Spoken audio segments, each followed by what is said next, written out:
We are living at a time of unprecedented change, and we need to prepare.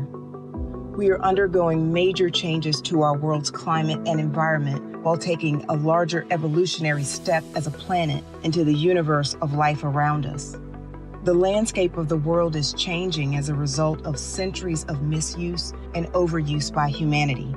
Soils, waters, and air are becoming toxic. The natural abundance and diversity of the world is diminishing.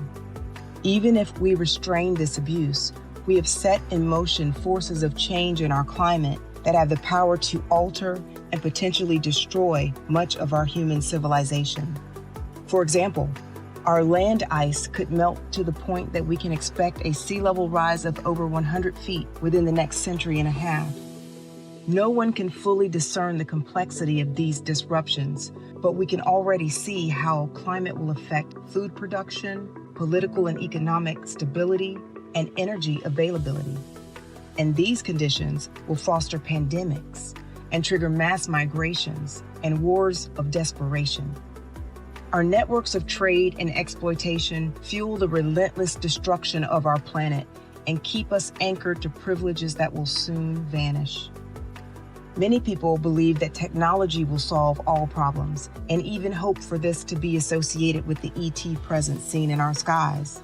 But this hope for a planetary fix from alien life can lead us to make dangerous assumptions that would set us on a course of dependence that will only weaken and deprive us of our future freedom.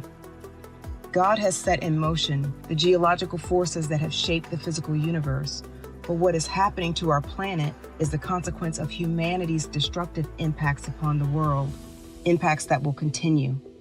We can blame God or the government, but fundamentally, it is because our actions are not being guided by knowledge, the spiritual intelligence within each person.